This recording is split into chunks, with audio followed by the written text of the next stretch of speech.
presented by Ganesha Films Studio. हे सूरज देवा देवा देवा देवा हे दीनानाथ होई गेलै अरग के बेर। हो सूरज देवा अरग के करहो शिकार।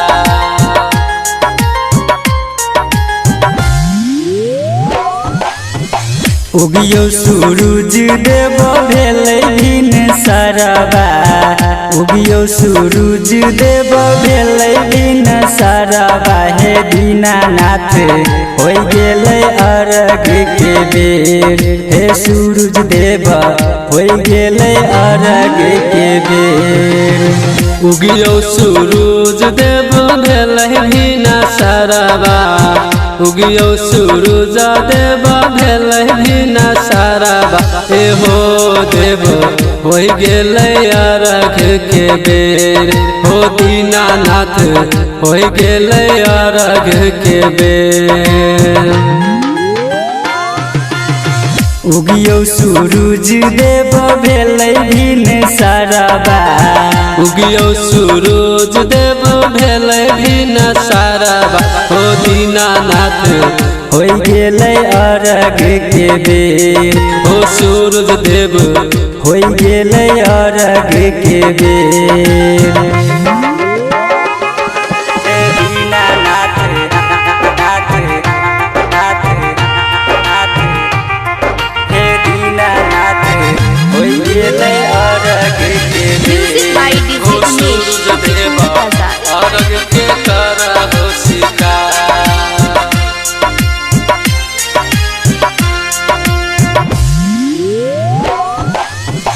केने बरत सब अरग लेने ठार छ।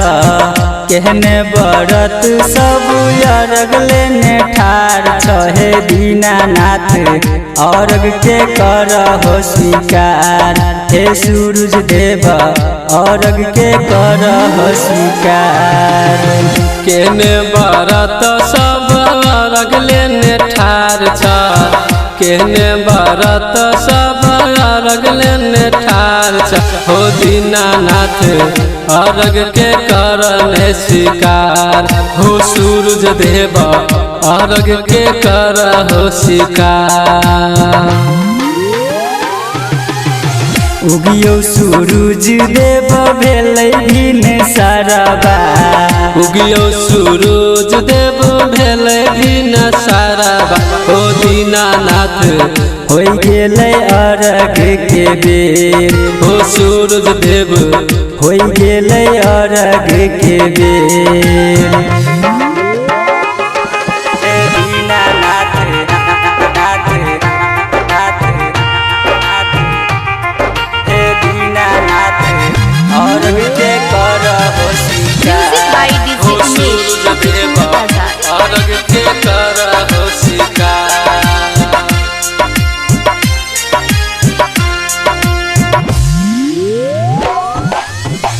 आस लगाई हम अरग लेने ठार छी। आस लगाई हम अरग लेने ठार छी। हो दीनानाथ कथी लाकेने छायो बेर। हो सूरज देव उगहोने होई गेलै भोर। आस लगा कऽ हम अरग लेने ठार छी। आस लगा कऽ हम अरग लेने ठार छी। हो दीनानाथ कथी ला केने छ अबेर। हो सूरज देव उगहना होई गेलै भोर। उगियो सूरज देव भेलै दिन सरबा। उगियो सूरज देव भेलै दिन सरबा। हो दीनानाथ होई गेलै अरग के बेर। हो सूरज देव होई गेलै अरग के बेर।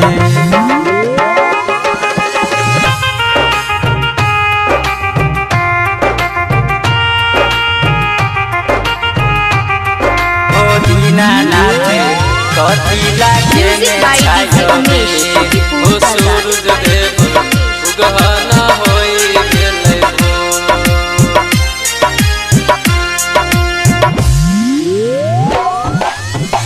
प्रमोद गुप्ता हो देबू देने छोयर गिया प्रमोद गुप्ता हो देबू देने छोयर गिया हो सूरज देव किया तू बनल छा कठोर हो दीनानाथ उगहने होई गेलै भोर राम पीड़ित मुनेश्वर देने छाया गिया राम पीड़ित मुनेश्वर देने छाया गिया हो दीनानाथ कथिला बनल छ कठोर हो सूरज देव उगहना होई गेलै भोर